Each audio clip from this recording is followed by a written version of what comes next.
On today's show, the Atlantic Division is on a heater. We'll get into the Tampa Bay Lightning's win streak, although they've got a couple injuries. One might affect their Olympic participation. Plus, the Vancouver Canucks now winless in 8 straight games. Let the fire sale begin. Who's up for grabs? All that and more on today's Locked On NHL.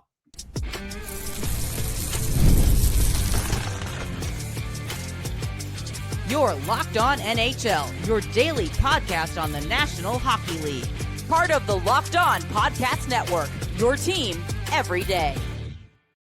Hello and welcome inside this Wednesday, January 14th edition of the Locked On NHL podcast. I'm Ross Levitan from Locked On Senators alongside Mike DiStefano from Locked On Maple Leafs. Today's episode is brought to you by our friends over at FanDuel.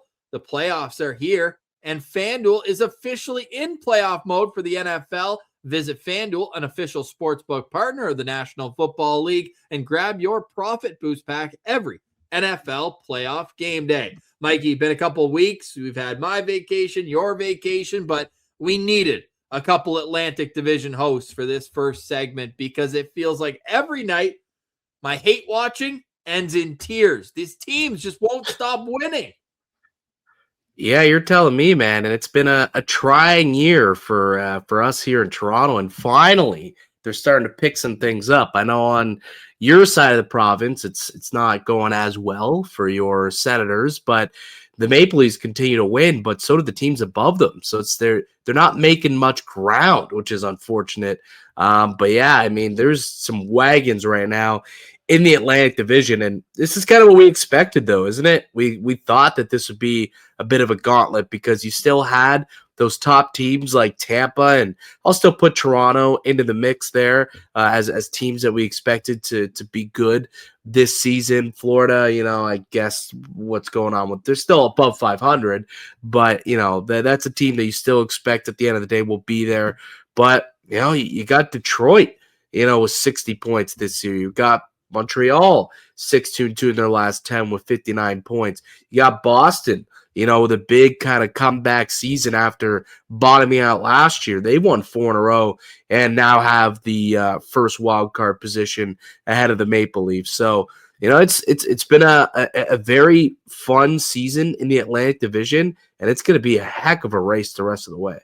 Well, and the team that you didn't mention is the best one since U.S. Thanksgiving, the Buffalo Sabres. Like this division, everybody's coming up clutch except for Ottawa, and the Sens can't get a save. They've got a lot of great numbers behind what they've done, but hey, goaltending's been an Achilles heel for them, so they're a long way away from these other teams right now. And we talk about U.S. Thanksgiving a lot as who's in the playoffs then, but since U.S. Thanksgiving, 5 of the top 9 teams in points percentage are in the Atlantic Division. Buffalo's 2nd, Tampa's 3rd, Detroit's 4th, Toronto 7th, and Montreal is 9th. There's also 4 Central Division teams in the top 10 and 1 from the Pacific, none from the Metropolitan. This NHL season is being run by the Central and the Atlantic. It's not even close. You've got those 3 powerhouses in Minnesota, Dallas, Colorado, working my way up the standings with those 3. And then, of course, we've gone over the Atlantic that they are just complete wagons. Like you had a 10-game win streak for the Buffalo Sabres, and now all of a sudden you've got an 11-game win streak, a franchise record win streak for the Tampa Bay Lightning, and they're doing this all without Victor Hedman, who is still kind of on his way back, right? Like this Darren Radish kid, the NHL's got to have like a out of nowhere superstar award of the year because Darren Radish would be taking that to the bank with the way he's played so far this year. He's top 5. He's tied with Quinn Hughes for points this year. Top 5 in defenseman scoring. Like this guy came out of nowhere, and like he's not a young dude. Like I'm pretty sure he's approaching 29. 30 if I'm not 29 years old. Like he'll be 30 in a month. Just came out of nowhere and is having an excellent season. And at a time when they really, really need it. Like he's already eclipsed his career highs. Like last year was a career high at 37 points in 73 games. He's got 12 goals, 39 points in 39 games. Point per game player, Darren Radish. He had a hat trick last week against San Jose. Yeah, like it's impressive, dude. It's very impressive what he's Such been a able to Tampa do. thing. Hey, Oh, I they just know. find Oh, guys I out of know. nowhere, and all of a sudden they're It's a insane. Florida thing. It's the state of Florida. It's what they do in Florida. It's what the Lightning and the Panthers do. Like he's their Gustav Forsling at this point. Do you know like he was signed by Tampa Bay a few years ago, and he was just like a run of the mill AHL. The guy was a journeyman. Like he played in the AHL for what 6 years before he even got a sniff at the NHL level. Played just 4 games with the Lightning in 21-22. Most of the season he was spent with the AHL Syracuse Crunch franchise. Played just 17 games the following year, and then since then has become a regular in the lineup for the Tampa Bay Lightning. 82 games in 23-24, 73, and then 39 so far this year, and playing a top pair defensive role, putting up points. Defensively, he's been very good as well, and it's been much needed, and it's led to a lot of success, man, for the Tampa Bay. Like you mentioned it, no Victor Hedman, but this guy's playing like Victor Hedman, replacing it. It's unbelievable. But what's even crazier about the Tampa Bay Lightning and what they've been able to do this year, Ross, I'm looking at their road record compared to their home record. And in years past, they've been an elite team at Amalie Arena at home. Their away record more 500-ish. They're 17-4-3 on the road this year. 17-4-3. That's kind of a scary thing to look at. So the Tampa Bay Lightning back to being a wagon, Ross?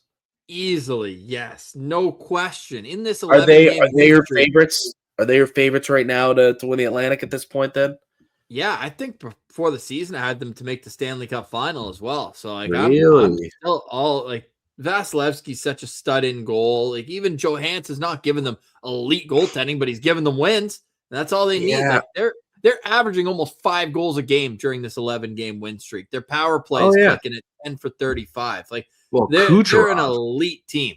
And I mean, it took a Kucherov. shootout to win last night. I mean, Pittsburgh gave them all they could handle, went to an extra round, or sorry, the third round of the shootout where Kucherov ended it against Shilovs. But like, it was 0-0 until 5 minutes left in the game. JJ Moser, and then Malkin answers back. So like, it's not like they're always running through teams, although they have in some situations on this stretch. You look at the Philly game, 7-2, 7-3 over San Jose as well. But they've also won some close ones. Shootout against Montreal, overtime against Anaheim. Like they're winning in every single way you can. And I mean, are they going to win every game the rest of the year? No, but to me, they're absolutely the favorites to win the Atlantic Division.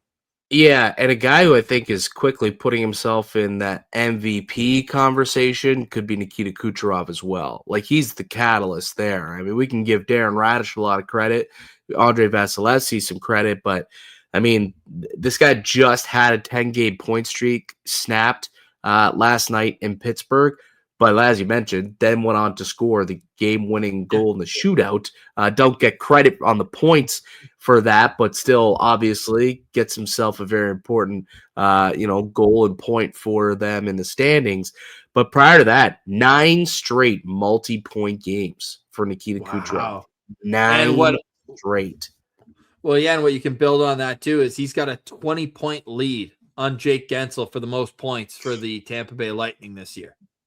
Yeah, exactly. So, like, if he can lead this team to a division title and have 20, 30 more points than the next best player, I mean, like, that's the type of, Taylor Hall level of dominance that we saw from him, many moons ago, that really makes you think, like, dude, this guy could put himself in that conversation where the McDavids, McKinnons, and Celebrinis are. Kucherov, maybe not that far off, man. He's got 25 points his last 12 games. 25 points in his last 12. Like, that's impressive stuff. Add him to the mix for the Hart Trophy this year. It's going to be hard pressed to me to get past Nathan McKinnon, but Connor McDavid's obviously doing his thing as much as he can too. And let's go see what our friends over at FanDuel have to say about the MVP voting, or how they expect it to go this year. I'd imagine that the number one guy right now is Nathan McKinnon, and it is minus 360. Number 2 is actually Macklin Celebrini. I don't know why I'm acting so surprised. He's been outstanding. Yeah, it's got a lot of love recently. Lots of love recently for Macklin in the MVP conversation. It's similar to what we're saying with Kucherov, where the point differential between him and the next best guy is massive. But if those Sharks don't make the playoffs, I don't see him winning MVP, which I don't see happening either. But where's Cooch? Where's Cooch here?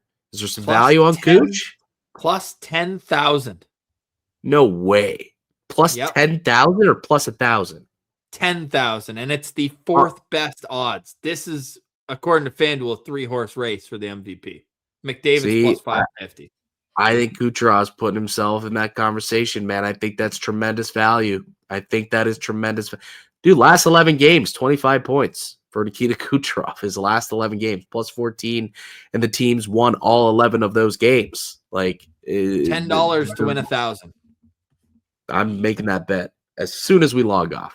As soon as we log on this podcast. And I believe that it's not even going to be close in the Atlantic Division. I know it is right now. Shout out Detroit. They've had a great start to the year. Their winning streak snapped last night, but they've still got 60 points, 1 point back of Tampa. Now they have played 3 more games than Tampa, Florida, and Ottawa. Yeah. I'm still not sold on that decor. I think that their top pair is elite. Edvinsson Sider is elite. I don't believe in their depth yet. I don't do it, but hey, so let me ask you this. Game, so yeah, let me ask you this. Just one final one. We could wrap up the Atlanta conversation. Of the teams who have kind of really taken that next step here this season, I think Detroit and Buffalo, especially in this division, they didn't make the playoffs, and they have themselves back in the fight, back in the hunt this year. Which of those 2 teams, I guess, do you have more faith in, Detroit or Buffalo, or neither? Buffalo. I guess. Yeah, you like Buffalo better? I think there's a better chance that neither make the playoffs than both make the playoffs. If that's fair to say. Yeah, I think that's fair to say. But like, if you had to put money on one team to make the playoffs, it'd be Buffalo. I mean, I think can I add Florida in the mix? That's behind both of them. No. Like the teams that like have, like the teams that are surprises that broke out this year and are finally taking that next step. Like to this point, who's the more real breakout team, Detroit or Buffalo? And Montreal, Ottawa wouldn't count because they kind of broke out last year. Right. Exactly. That's Yeah. So I'd say I'd give a slight edge to Detroit. Yeah. I mean, they're 8 points up. You got to give them the respect they deserve there, although they have played 4 more games, even more than Buffalo. But Buffalo I worry about teams that have one long streak where the rest of it is still up and down, but you got to give them a ton of credit. Like Josh Norris has been a stud there for them too, since he's been healthy. It's just Detroit. I guess I believe in John Gibson a little bit more than I believe in the goaltending for the Buffalo Sabres. So that's his where numbers, the tiebreaker will go. His numbers last month have been pretty good. He dummied Ottawa. Like he beat Ottawa all by himself. Sens lost 5-3. They outshot them 38-20. Ottawa couldn't buy a save, and Gibson was elite. It's impressive stuff. I think since like December 1st. Leads the NHL with 13 wins, a .930 save percentage, and a .207 goals against since December 1st. 15 games. Pretty good. Yeah. Pretty good. It's very good. All right. Well, one of those Atlantic Division teams has a big injury that might affect the Olympics. Is there a point of this conversation? We'll get to it next. You're listening to Locked On NHL, your team every day. Today's episode is brought to you by our very good friends over at Quo. New year, new systems. This is the time when a lot of us look at the messier parts of how we run our business and think there has to be a better way.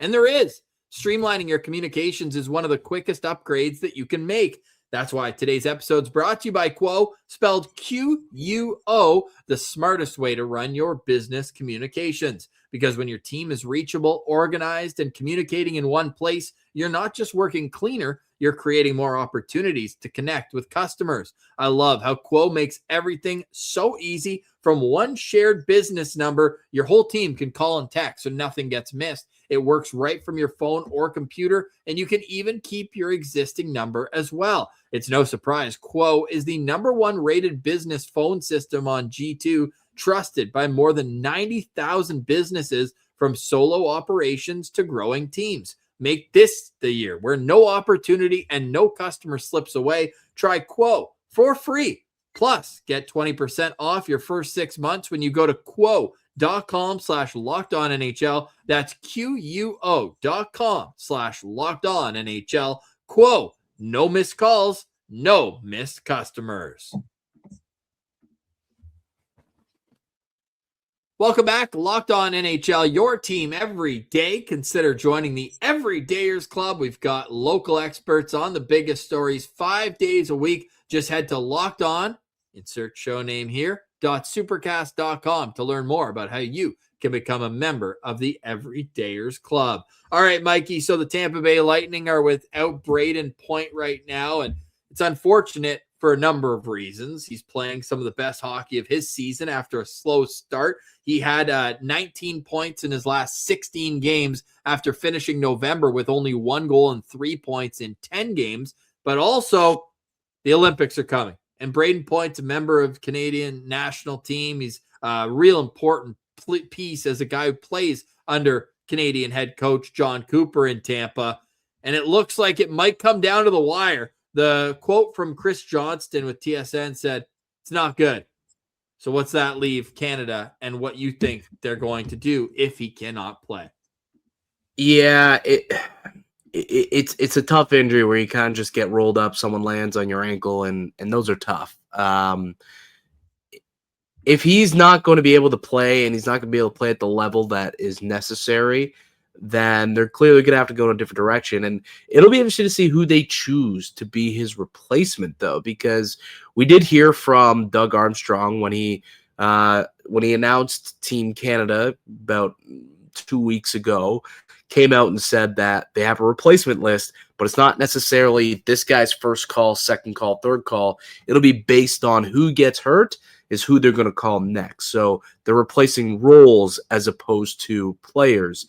And Braden Point's an interesting role to fill because he's a guy who clearly could score, but he's also a guy who they would rely on to be defensively responsible. So I wonder if, like, is Sam Bennett the call there, right? Or is a guy like Wyatt Johnston the call there at that point? Like, which way do you think the Canadian team would go when it comes to replacing him? Which player makes the most sense? Scheifele, I guess you could throw into that mix as well.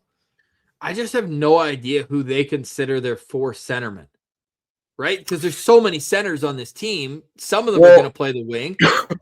Well, you would think that maybe. Well, that's why it's interesting, I guess, because you could look at it this way. So clearly you've got like McDavid, McKinnon. Like that's your number 1, McDavid, McKinnon number 2. Point you would penciled in as your 3C, and then what? Would Suzuki was going to be your 4C? Or would Is you? there not a world where is there not a world where Sidney Crosby your third line center? No, I like Crosby up in the top 6 on the wing. Okay, I'm cool with that. I like Crosby, McKinnon on the wing. I think, yeah, I mean, what team Crosby, McKinnon on the wing? That, where you have McKinnon, McDavid, Crosby down the middle, like would be insane. I mean, no team. Throw Celebrini as your 4th line center and just say we're building from the middle out.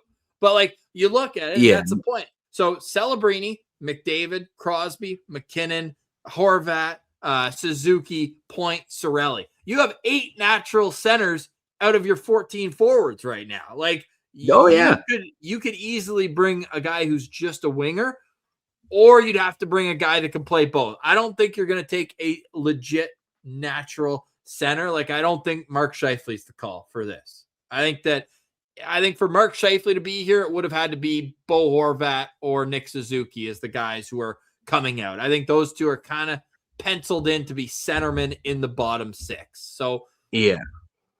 I mean, you know where I would go. I don't know if they're thinking the same, but this is a Connor Bedard move for me. Bedsy? Yeah, you think this is where Connor gets the call and they bring him into the folds? Because look, your right side. Is he healthy? Is he back yet? Yeah. Bedard's back for sure. I Okay. don't know how many games he's played back just yet. The answer is two. He's been back for 2 games. And he had 2 assists and a 3-0 win on the 10th. And they've had a couple days off now, Chicago, since then. But like, he's got 46 points in 33 games. Like, he's a stud. He's first overall pick. He'd fit right in on this team full of first overall picks. I just think you have to find a way to get Connor Bedard there. And like, kind of similar to Point. Super, a little undersized, super skilled, high energy, high skating. Like, to me, they have a lot more similarities and both elite shooters that can play center ice. Yeah, I wonder if they're looking more at a two-way player though. Like, because Point's an elite two-way guy, right? Like that's where I look at, a guy like a Wyatt Johnston as a possibility, or power play merchant. Maybe Sam Bennett. I mean, sure, but like he's still shown in the past in big game. Go look at his playoff stats. Yeah, his playoff numbers. That guy doesn't come up big in the clutch when the games matter. Like, I think that means something. It's unfortunate he's a Dallas Star. This like, team is so insane. But I mean, him being a Dallas Star should help him. Isn't Jim Nill a part of the management team? Like, that's his guy. Maybe he used all of his free cards on Thomas Harley. I think he's a part of the team. I could be wrong though. Well, yeah, because I heard he called. What's his name? Yeah, I think he's a part of the team. Oh yeah, he is. Yeah, you're right. He is. Yeah. So Doug Armstrong, Julian Breezeblatt, Jim Nill, and Don Sweeney. Yeah, exactly. Along with Kyle Dubas and Ryan Getzlaf. Oh, Ryan Getzlaf in the mix. Okay. Player relations advisor, Ryan Getzlaf. Yeah, I like. I'm not sure what that role is, but sounds like he wanted to go and have a good time in Milano Maritima. So have fun. No problem with that. When you're a 2-time Olympic gold medalist like Ryan Getzlaf, you can do whatever you want, buddy. Hey, he'd be a good guy for like a Connor Bedard, I guess, to lean on. Who's never needs to be on this like that. This team, man. I don't feel as strongly about that, I think, as you do. I really don't. And it's not. I think you can have him as the extra. He doesn't have to play. And then all of a sudden you've got this ace up your sleeve. Like, who's the extras right now? Who are the bottom 2 forwards on your lineup right now? Or who sneaks in because Point's out? Because at NHL.com, Bo Horvat, no disrespect. I would say no disrespect to Derek Van Dice. They've got Mark Stone as an extra. I'm telling you right now, Mark Stone's going to be on the top 6 on this team. He's 5th in the NHL in points per game this year. Like, yeah, I don't know what this that and his two-way ability. Oh, you're especially with the rankings. Oh, I agree with you. Yeah, I agree with you. Yeah, I think Mark Stone's going to play top 6, bottom 6. That don't matter to me. I mean, whatever. He's going to play. He's going to be in the lineup. He's not the extra for me. It's wild. He's got more points per game than Leon Draisaitl this year. The other wild part here. When he plays. Yeah, in points per game, he's 5th in the league, and the 4 guys ahead of him, Kucherov, and then 3 other Canadian Olympic teammates. It's McKinnon, McDavid, and Celebrini. Outrageous. So he's playing. That makes sense. So no disrespect to Derek here at NHL.com, but he is not your 14th forward. For me, Bo Horvat, and normally I'd say Cirelli would be the odd man out as well, but like he's a John Cooper guy. And now that he's lost Braden Point, like it feels as though that may open up the opportunity for Cirelli to take on some of those responsibilities. Like if Point was going to be the 3C for this team, that could have been a chance for Cirelli to get in there. But I guess the Point was going to be a winger, which is also possible. Could play on the left wing. I guess that does open up a chance to bring a winger. But I don't know. I think they would want someone with some versatility and more of who plays a two-way game as opposed to, that ace up the sleeve type of guy. They already have so much of that with McKinnon and with McDavid. Like, I guess you could never have enough great players and skill, but it sounds like they're building a team to play 200 feet or 197 feet, I guess. Yes. Considering This team's nasty. You can't really go wrong whichever way you slice it. No, We'll see. Yeah, we're a month away from the Olympic Games. Can't wait to see how it all shakes out. I can't wait to see how the Vancouver Canucks fire sale shakes out. This was one of the best stories in the NHL 2 seasons ago, where they were unreal under Rick Tocchet and even won a playoff series. But now it's dark days ahead. Some Canucks fans over at Locked On Canucks, they're actually like kind of celebrating this. We'll discuss the Canucks and their situation here at the bottom of the NHL standings next. You're listening to Locked On NHL, your team every day. Today's episode is brought to you by our friends over at Factor. New year, big goals, and somehow even less time to cook. If you're trying to eat better but don't want to spend hours grocery shopping or meal prepping, Factor makes it easy. These are fully prepared meals designed by dietitians and crafted by chefs, so you can eat well without all the work. Factor meals are made with quality, functional ingredients, lean proteins, colorful veggies, whole foods, and healthy fats. No refined sugar, no artificial sweeteners, and no refined seed oils. Just real food that fits your goals, whether that's eating healthier, managing calories, or just getting more protein. My favorite thing is the variety. Over 100 rotating meals every week, including high protein, calorie smart, Mediterranean, and more. It honestly makes sticking with your goals so much easier because the food's already done for you. So head to factormeals.com/LockedOnNHL50off and use LockedOnNHL50off to get 50% off your first Factor box plus free breakfast for 1 year. That's factormeals.com/LockedOnNHL50. Code LockedOnNHL50 off. Make healthy eating easier with Factor. Welcome back, Locked On NHL, your team every day, part of the Locked On Podcast Network, the #1 sports podcast network.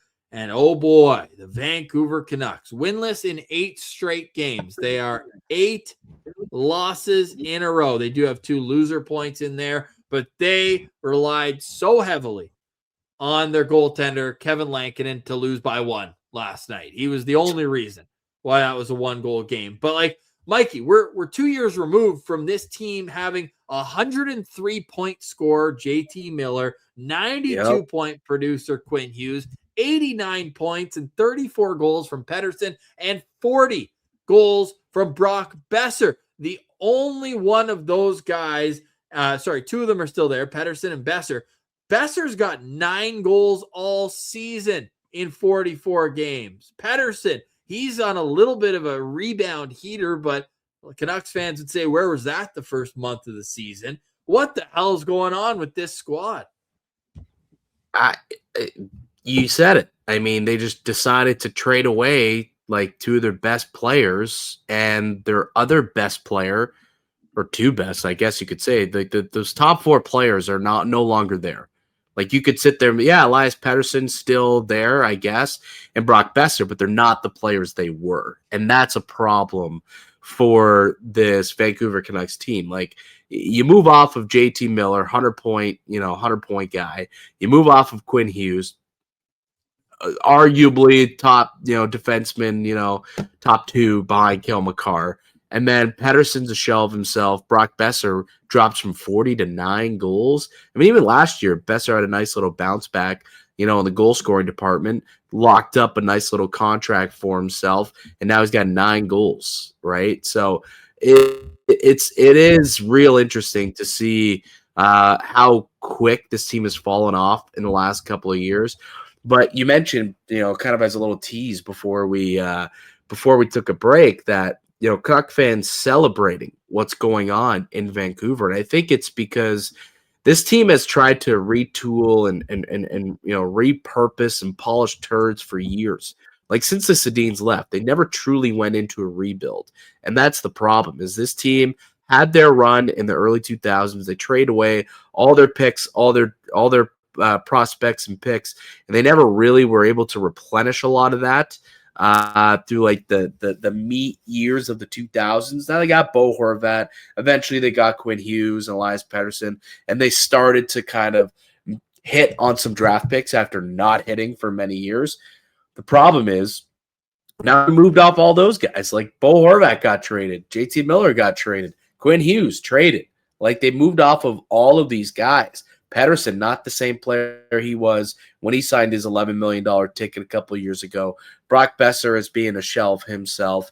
I mean, no one's really producing the way that they could be or should be. Maybe Connor Garland and Kiefer Sherwood, the only guys performing up to or above expectation on this team. And the goalie can't stay healthy either. Thatcher Demko, like when he's healthy, the team's competitive. When he's not, this team stinks. And that's been a big problem for them because he has not been able to stay healthy the last couple of years. It's not going well in Vancouver, and a lot of Canucks fans are ready for an absolute all-out rebuild. Blow this thing up. Trade Pettersson, trade Demko, trade Besser, trade whatever you can for picks and prospects, and just blow it up and continue what you started when you dealt away Quinn Hughes. Because what is the point of continuing to try and compete after trading away your captain and your top player? It doesn't make sense. It's a reason why they're basically dead last in the NHL. Damn near dead last at this point. Are. Oh, no, they are. Yeah, dead last by a good margin, actually. 4 points clear. Yeah, because Winnipeg's won back-to-back games now all of a sudden. Yeah, dead last by a good margin. And no wonder. Like, this team, they're just not very good. They're not what they used to be. And they're going nowhere quick. And I'm all on board for a full-on rebuild. Pettersson, go. Besser, go. Like if you can find takers for Garland and Myers and like anyone that has any type of value, I think there would be value in a lot of these players. I think the Canucks truly should look into an all-out fire sale ahead of the Olympic break and deadline this year. But how realistic is that with the term some of these guys have? DeBrusk signed till 2031. You've got Garland. Who's the healthy scratch? He was a healthy scratch a couple weeks ago. Yeah. Pettersson also signed to 2032. Hronek 32. Marcus Pettersson 31. Lankinen 2030. Demko 2029. Like they have locked up everybody. I know. And like that could be a blessing and a curse at the same time. Some teams like to have guys that have term, but if they're not playing up to their contracts, then that does make it difficult. Like you're not going to get anywhere near what you should have or could have gotten for Elias Pettersson a couple of years ago, or even last year. Like when the decision was, do we trade Pettersson or JT Miller? I mean, you would have got more for Pettersson a year ago than you would now. You're trading him.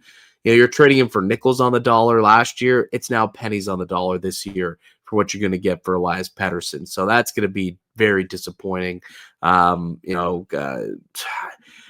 Kane, like, is there any value to Evander Kane at this point where he's at in his game? Like, Drew O'Connor, I guess, is a decent little depth player. Maybe a team's looking for some bottom six depth.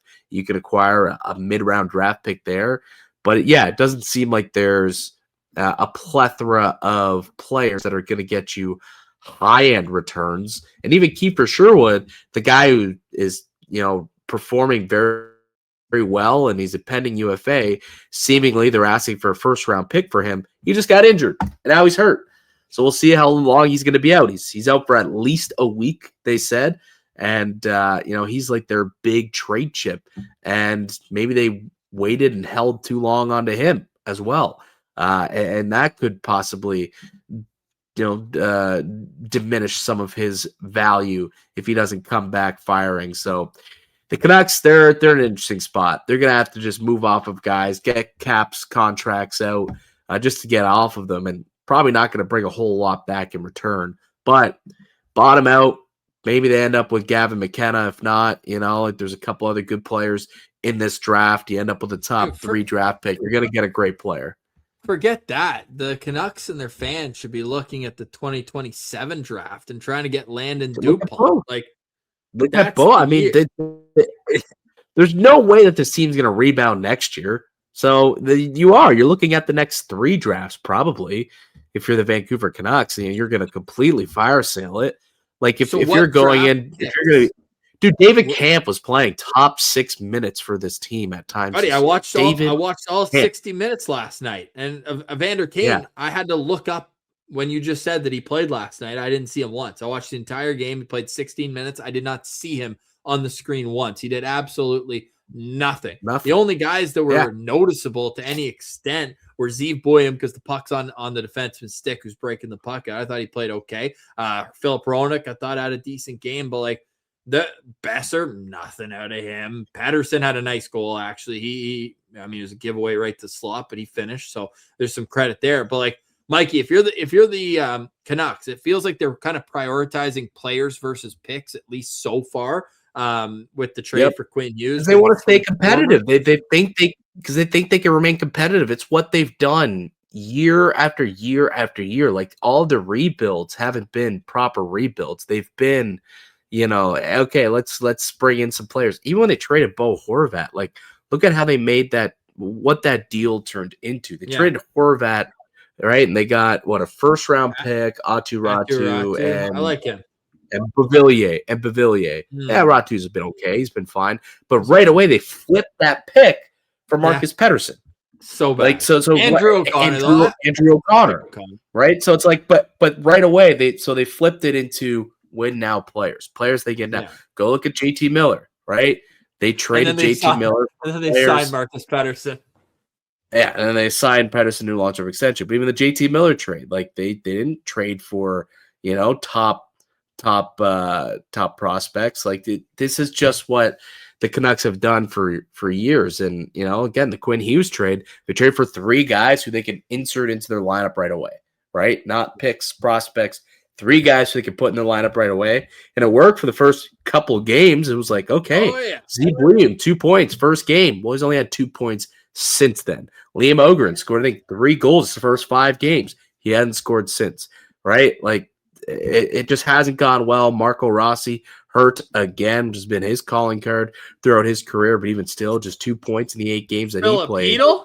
Speaking of injuries, being a calling card. That's what I mean. And that was your big move you made. Like, that was the big piece that was going to replace JT Miller as a top 6 center on your team. And it's like, in what world is Filipino going to stay healthy for you to do that?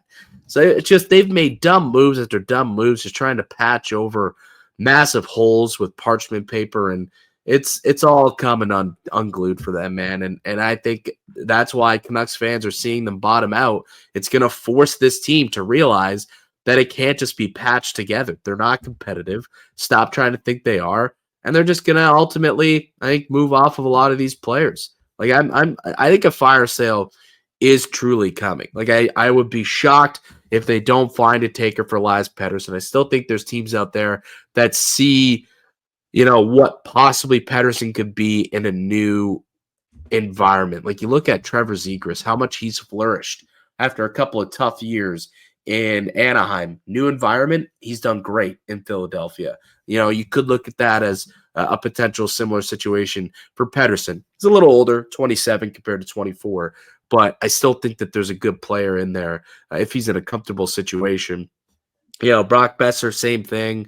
Connor Garland, he's a guy. They just locked him up too. Locked him up for another 4 years at $6 million with a no move clause. So that'll be tough to move ultimately themselves. But there's some players that they can move for sure. That if they get these no moves and modified no trades waived, they should be able to get some things done here. But yeah, it's a tough to be a Canucks fan right now, I'd imagine.